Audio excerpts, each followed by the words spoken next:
first commandment says, honor thy father. No, it doesn't. Toby, it doesn't. listen to... No, if I'm going to make you sit through this preposterous exercise, we're going to get the names of the damn commandments right. Okay, here we go. Honor thy father is the third commandment. Then what's the first commandment? I am the Lord your God. Thou shalt worship no other God before me.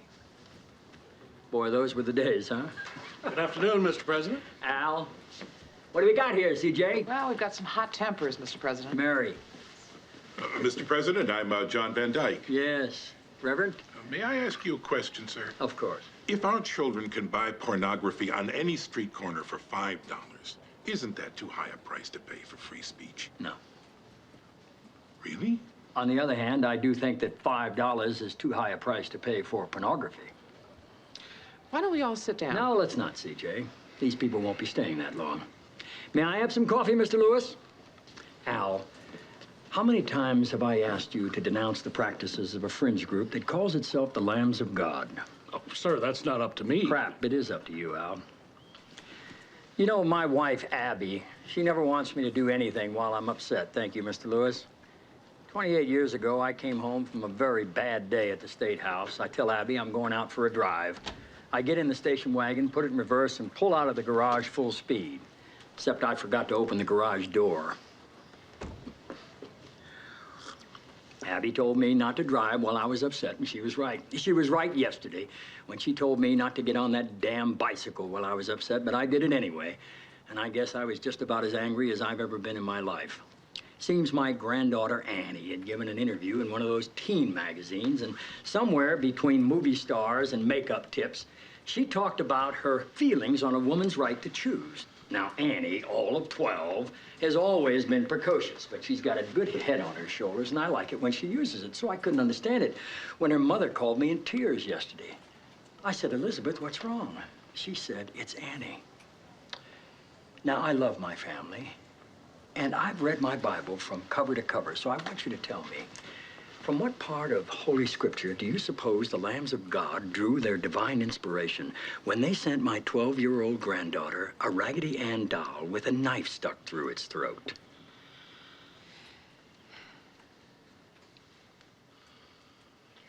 You'll denounce these people, Al. You'll do it publicly. And until you do, you can all get your fat asses out of my White House. CJ, show these people out. I believe we can find the door. Find it now.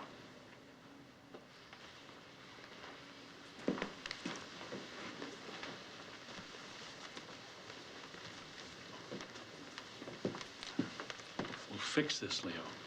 See that you do. Okay, can I just say that as it turned out, I was the calmest person in the room? Way to stay cool. I am not empowered to auction off the Bill of Rights. I thought you were going to take a swing at her there, She's Vanna. calling us New York Jews, Josh. Yeah, but being from Connecticut, I didn't mind so much. You, CJ, on the other hand, you were brilliant. I particularly liked the part where you said nothing at all. I'm sorry, Josh. I was distracted. All I could really think about was Lloyd Russell and your girlfriend. Randy and Lloyd Russell will Yeah. be putting an end to that. Hello, Mr. President. Did you have a nice trip, sir? How's the ankle, sir? Seems to me we've all been taking a little break. Thinking about our personal lives or thinking about keeping our jobs. Breaks are good. It's not a bad idea to take a break every now and then. I know how hard you all work. There was this time that Annie came to me with this press clipping. Seems these theologians down in South America were all excited because this little girl from Chile had sliced open a tomato, and the inside flesh of the tomato had actually formed a perfect rosary. The theologians commented that they thought this was a very impressive girl. Annie commented that she thought it was a very impressive tomato. Don't know what made me think of that. Naval intelligence reports approximately 1,200 Cubans left Havana this morning. Approximately 700 turned back due to severe weather. Some 350 are missing and presumed dead. 137 have been taken into custody in Miami and are seeking asylum. With the clothes on their back, they came through a storm. And the ones that didn't die want a better life, and they want it here. Talk about impressive.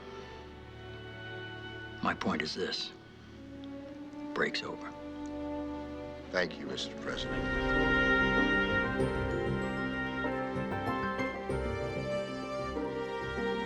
It's these current Fed drops. I haven't eaten lunch yet. If anyone's going to the thing. What do you want? I would like salad, I would like a soup of some kind, and if you were to run across a sandwich, then hang the expense. Right. And I would like a bottle of water. This is Charles Young. I'm supposed to vet you. I beg your pardon? Vet you. I'm supposed to vet you, investigate to discover if there are problems. I'm Josh Lyman, Deputy Chief of Staff. How are you? Is it Charles? Charlie. Charlie, you can have a seat if you like. I don't mind Sandy. Donna, What? never mind the salad. I'm not going to eat it anyway. Fine. But I would like a bottle of water as soon as humanly possible. Fine. So have a seat. I'm sure you understand why we have to go through this. It's a very sensitive job. It's also a very hard job. 20-hour days aren't uncommon, long trips at the last minute, a lot of wait and hurry up. Moreover, there'll be times when you have to make yourself invisible in plain sight, as well as an undeniable force in front of those who want more time than we want to give. Sometimes the people I'm talking about will be kings and prime ministers. You understand so far? Sir, I'm sorry, but I think there's been some kind of mistake. Really? See, I came here, I filled out an application for... Yeah, I have your paperwork. Right, see, I came here. I was looking for a job as a messenger. Yes. And I had an interview with Miss LaGuardia, and she told me to wait. Yes. And then she told me to come here. Yes, that's because we asked Miss LaGuardia to keep an eye out. She's recommending you for a different job. Sir, if you don't mind me asking... Personal aide to the president. You don't have to call me sir. I don't understand. Personal aide to the president. Traditionally a young guy, 20, 25 years old, excels academically, strong in personal responsibility and discretion, presentable appearance. Sir... We obviously get quite a few candidates who meet those qualifications, so the rest is just gut instinct. Or you could bribe me. Sir, I... Seriously, Charlie. We call the president, sir. Everyone else says, hey, when am I going to get that thing I asked for? Water. See, that's not... See, there's been a mistake. I'll say, Donna, I should go. unsuccessful? What's the problem? I don't think we're allowed to make up our own words. Oh, and like there's no chance it's a typo. Change it, would you? Serious people are going to read that. Charlie, you're standing again. Well, I see. I came here for a messenger job. Why aren't you in college? Well, I mean, these transcripts, your grades are better than mine. Mr. Lyman, Oh, not really, but they're close. it was an easy school. No, come on. I'm looking at recommendations from guidance counselors. I'm looking at ACT scores. You didn't want to go to college? Well, I have a little sister at home. You take care of her? Yes, sir. Your parents are gone? My mom, she's a police officer. She was shot and killed on duty a few months ago. 5 months ago. This was just, I think, a bad day. I have to tell you, he's ordinarily an extremely kind man, placing a very high premium on civility. Today, Sure. it's just been a very difficult few days for him. I think I should probably go. Excuse me, Charlie. Can I see you inside, please? Come on, it's okay. I'm Jed Bartlet. I'm Charles Young. You prefer Charlie, right? Listen, Leo McGarry filled me in on the situation with your mother. I'm so very sorry. I hope you don't mind, but I took the liberty of calling Tom Conley, the FBI director, and we had the computer spit out some quick information. Your mother was killed by a Western .38 revolver firing KTWs, or what are known as cop killer bullets. Now, we have not had a whole lot of success yet in banning that weapon and those bullets off the streets. But we're planning on taking a big whack at it when Congress comes back from recess. So what do you say? You want to come help us out? Yes, sir, I do. Thanks, Charlie. 30 seconds, please. All set? You tell me. It's a pretty ugly tie. My granddaughter gave me this tie. My nephew gave me an ashtray made at summer camp. Get away from me. Somebody throw this guy out of the building. Stand by. Thank you.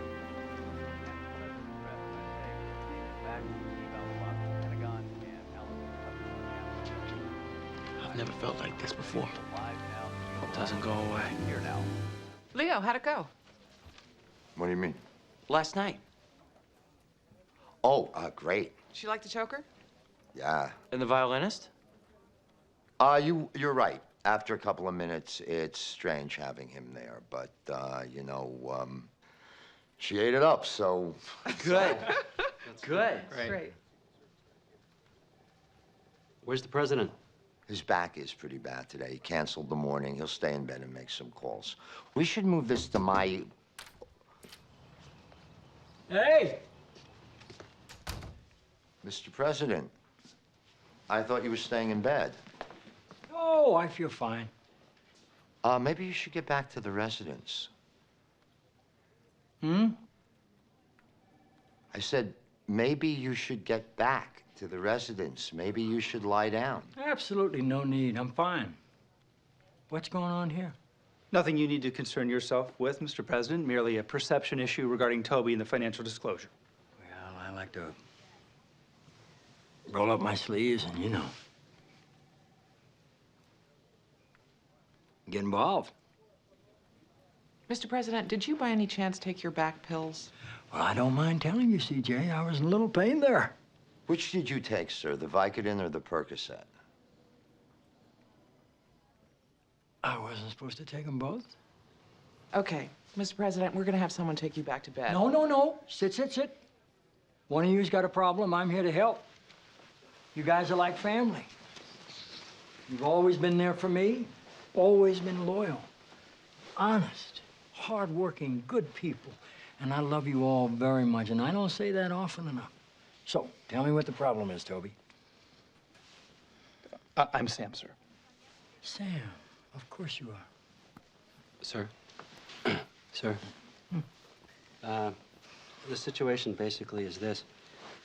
I arranged for a friend to testify to commerce on internet stocks, while simultaneously, but unrelated to that, bought a technology issue which, partly due to my friend's testimony, shot through the roof.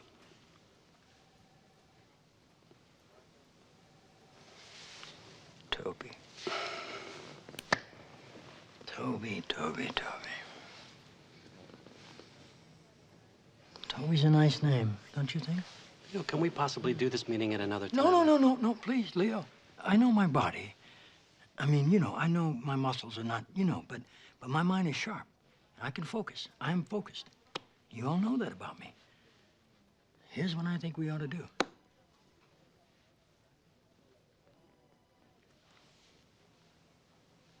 Was I just saying something? Mrs. Landingham? Look, I think we need to run through some options. Yes, sir. Get Charlie. Let's start at the bottom. What do you mean? There's always resignation. Hot damn, now you're talking. I think she meant me, Mr. President. Well, of course, Toby's not going to resign. I think we're making more of this than we... I got it. I've got a lawyer from the White House counsel's office. Got it. What? Counsel's office releases a statement through CJ. Using the strongest possible language, we make it very clear that there has been no wrongdoing of any kind. Yes. But to avoid even the appearance of impropriety, Toby has agreed to reduce his salary for 1 year to $1 and immediately cash out his stock issue, thereby relieving the taxpayer of the burden. Done. Wait. Good, Sam. Thank you. No, it's not good. Actually, it stinks. Toby, you're a great writer. Do you know that? Well, thank you very much, Come here, sir. give me a hug. Leo? Come on, give us a hug. There you go. Excuse me, Mr. President. Charlie. Mr. President, I left you alone for 2 minutes. Charlie's a great name. Thank you, sir. You have to go back to bed. I'm going. Oh. Before I go, please let me just say this. I'm seriously thinking about getting a dog. Well, feel better, Mr. President. Maybe an Irish setter, Charlie. What do you think? I think that's great, sir. So how do you feel there, big guy? Like I just got screwed with my pants on. Excellent.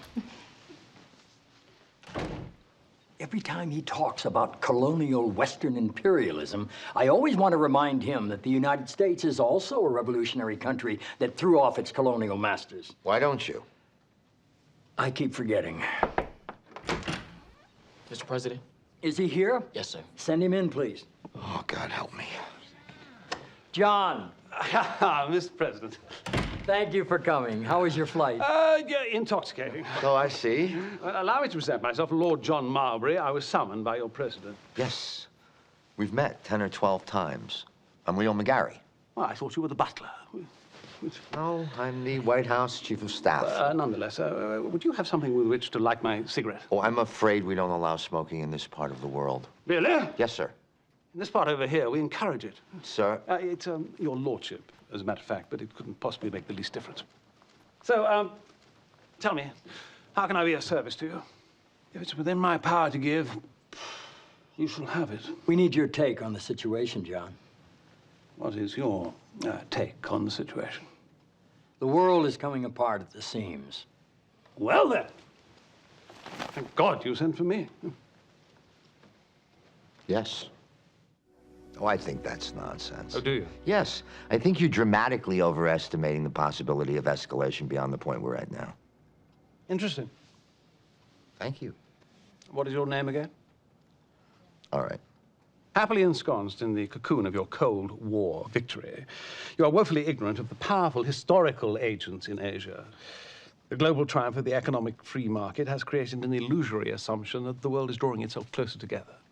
Your Congress has been pathetically inept at halting the proliferation of nuclear weapons in this region, and your intelligence gathering is weak.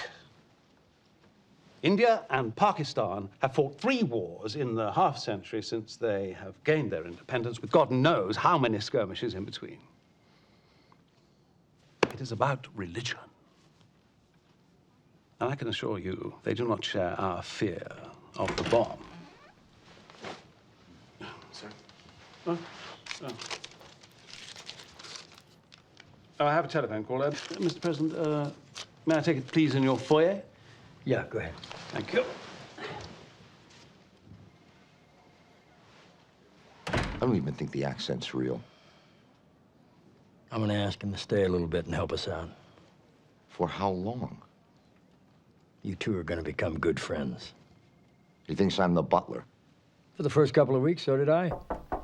I'm back, and I believe there are many more people in the room.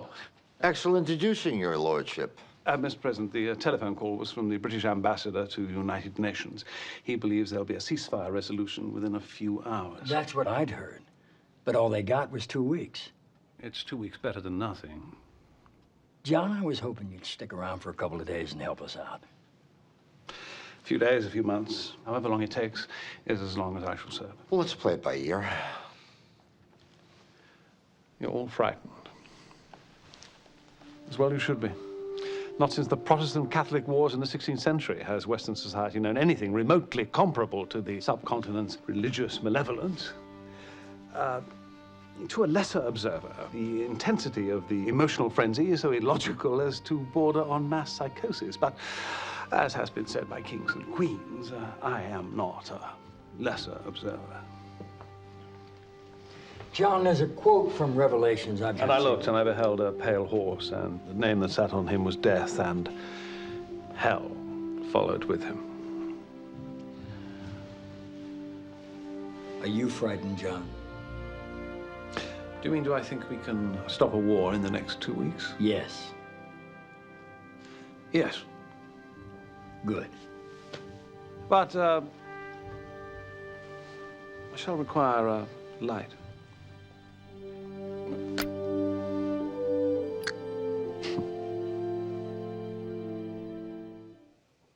Were you the one who gave Leo McGarry's personnel file to Lillian Field and Claypool? What? Mr. Claypool is a family friend that... Kathy?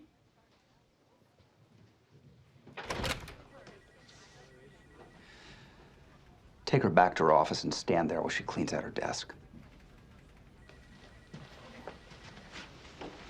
Security's gonna throw you out of the building in 15 minutes.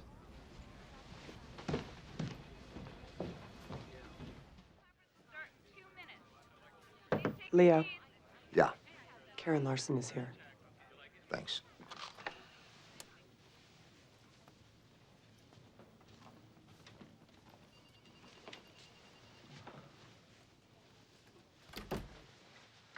I'm Leo McGarry. Yes, sir. I wanted to meet you, and I wanted you to meet me. Yes, sir. Would you like to put down your things and talk for a minute?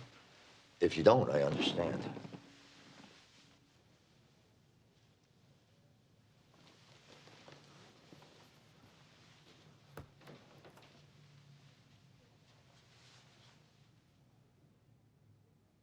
When you read in my personnel file that I'd been treated for alcohol and drug abuse, what went through your mind?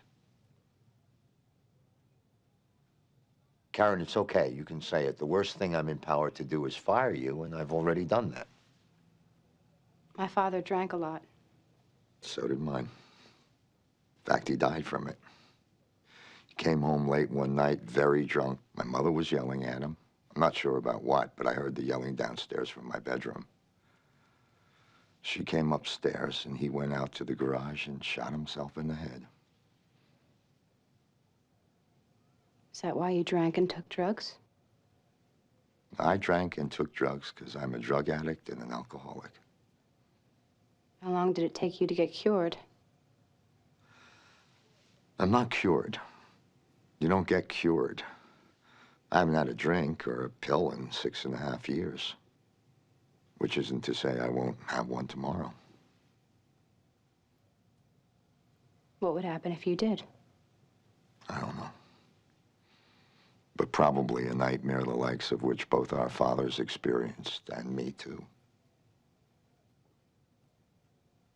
And so after 6.5 years, you're still not allowed to have a drink?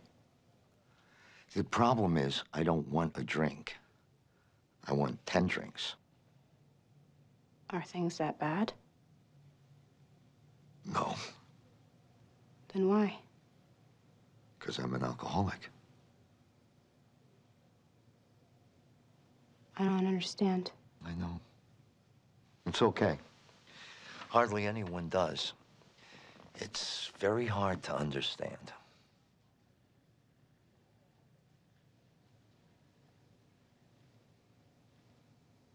You're not like what I thought you would be like. You haven't answered my question yet. When you saw my personnel file, when you saw I'd been through treatment, what went through your mind? My father used to.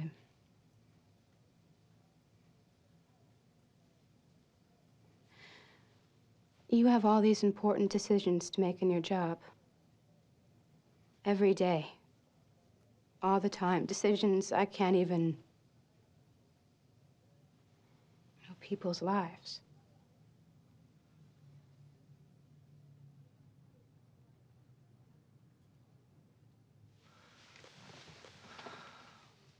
Karen, what you did caused a lot of problems for me, for the president, for a lot of people we don't even know.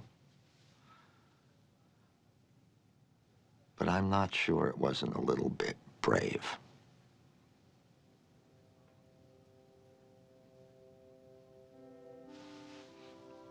Did you like working at the White House? Yes, sir. Then why don't you go, unpack your carton, and you and I'll give each other a second chance.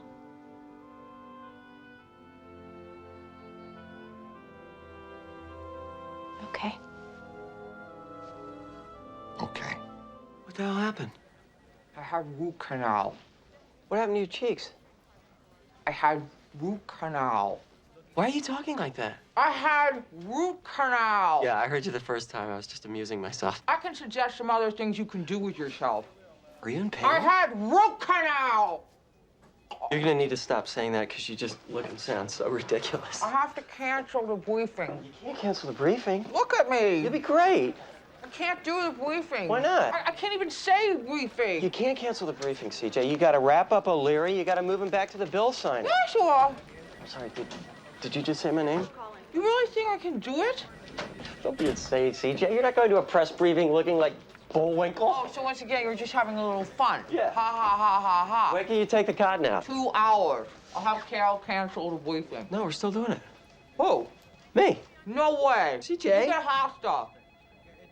I get hot stuff? Hostile. Hostile. You get hostile. Don't get hostile. I don't get randomly hostile. I get hostile when hostility is called for. Let Sam do it. Sam went to Foggy Bottom. What's he doing at Foggy Bottom? I'm sorry. I just wanted to see if I could make you say Foggy Bottom. Sam's working with the speechwriters. Toby? Toby's with Leo and the president. Josh. Hey there, cats and kittens. This is Josh Lyman coming at you with your 2 o'clock briefing. Josh, please be very careful. Try very, very hard not to destroy us. You shouldn't say that, CJ. You got a great body. Here we go. Woo! Please take your seats. We'll start the briefing. Please take your seats. Josh. Hey, Danny. You're not going to do this. Do the briefing? You're not going to do I this. talk to reporters all the time. You really don't want to do this. Let me tell you something, mi compadre. You guys have been coddled. I'm not your girlfriend. I'm not your camp counselor, and I'm not your 6th grade teacher you had a crush on. I'm a graduate of Harvard and Yale, and I believe that my powers of debate can rise to meet the Socratic wonder that is the White House press corps. Okie dokie. Good afternoon, everybody. Would you take your seats? CJ had a dental emergency, so I'll handle the briefing today.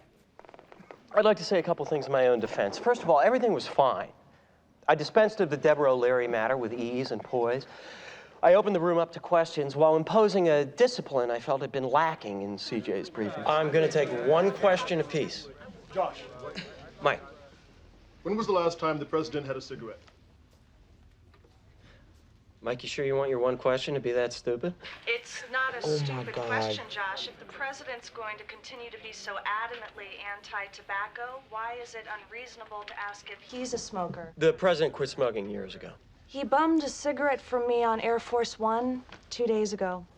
Oh, my God. Well then, Jonathan. So you're not going to answer Katie's question? I'll look into it. Danny. Josh, economists worry the continuing drop in unemployment will create increased pressure on wages, in effect driving them up. Is the president worried that this could lead to a resurgence of inflation? Let me emphasize the president is pleased that unemployment has dropped another 0.5%. As a result, I'm sure we all join the president in his joy, but I'm wondering if the president has a plan to fight the resulting inflation. the president will do everything in his power to maintain the robust economy that has created millions of new jobs, improved productivity, and kept a lid on inflation. But he has no plan to address inflation specifically? 24 PhDs on the Council of Economic Advisors, Katie. They have a plan to fight inflation. Is the reason you won't tell us about it that it's a secret? Yeah, Danny, we have a secret inflation plan. Secret. Good morning, Mr. President. Is the pilot still alive? He had an ACES 200 ejector seat on board. NATO command in Brussels says the Aegis systems on the North Dakota picked up a tracking signal in the Foul Peninsula, south of Basra. He's in the middle of nowhere. Who else is out there? The 4th Corps of the Iraqi RG would patrol the area. Somebody's within 10 miles of the pilot. Our guy is 10 miles from the 4th Corps of the Iraqi Republican Guard. It's a matter of who gets there first. Fitz, you got a rescue scenario? Yeah. The 16th Special Operations Group out of Hurlburt Field. They use the Pave Hawks? And the MH-53J. These are specially equipped helicopters. They fly treetop altitude at about 180 knots. Mr. President, can I suggest that rather than jumping into a military rescue plan, please. that a phone call to Iraqi ambassador... Phil, you want to check with the embassy? I'm saying, Leo, that 3 hours spent on diplomatic solutions... I'll tell you what, Phil. How about I drop you and your $47 million American warplane that's already been picked up by Iraqi radar in the middle of a desert? Then you tell me if we've got 3 hours to find a diplomatic solution before we come get you. What's his name? No, I'm sorry, sir. The pilot, what's his name? Captain Scott Hotchkiss, Where's he from? Rhode Island. How old is he? 26.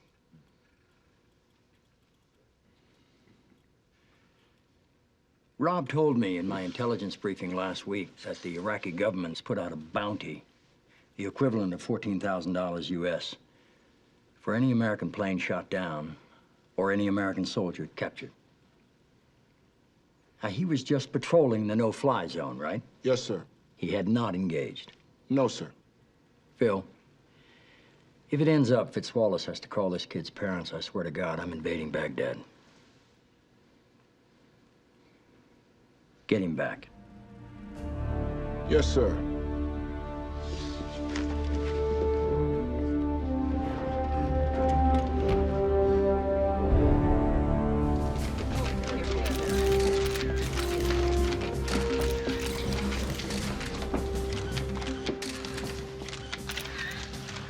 Good afternoon. A U.S. Air Force F-117A Nighthawk stealth fighter attack aircraft flying a routine patrol out of Al Jaber Air Force Base in Kuwait was shot down over the southern no-fly zone in Iraq. At this point, we don't know the condition of the pilot. We do know the plane carries an ACES 200 ejector seat and that it was activated. General Richmond and General Clancy will talk more about that in a moment. CJ! Danny! Is there a rescue mission underway? Obviously, there are a number of scenarios being contemplated, but I wouldn't want to speculate. We have been in touch with the Iraqi government, and the president is looking for a diplomatic solution. There have been no military moves. No. CJ! Chris. Charlie? Sir. Mr. President? Fitz, do you have any news at all? Actually, I think I'm going to have something in just a minute. They'll put the call through here. Okay. You mind if I wait with you, sir? No.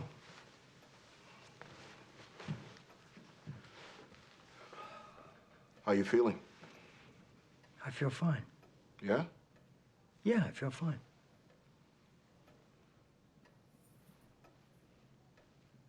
The eagle on the seal in the carpet. In one talon, he's holding arrows, and in the other, an olive branch. Most of the time, the eagle is facing the olive branch, but when Congress declares war, the eagle faces the arrows. How did he do that? Do you think they've got a second carpet sitting around in the basement someplace? I don't know. Maybe this piece in the middle cuts out and they do it like a basketball court. I honestly don't know, Fitz. Excuse me, Chairman. That's your call, the blinking light. Thank you. I'll stop bugging you in just a minute, Mr. President. Yeah. Thanks. Mr. President, I have Captain Scott Hotchkiss on the phone. He's cleared Iraqi airspace, and he's on his way to Tel Aviv. Fitz. Congratulations, sir. The kid's all right? He's got a sprained ankle. Well, that's a job awfully well done, Mr. Chairman. Thank you, Mr. President. I owe you one. No, that's not how it All the works. same, I'm going to check out that thing with the carpet. Talk to the pilot. Seriously, I'm going to get an answer for you on that. Captain Hotchkiss, this is President Bartlett. How's your ankle?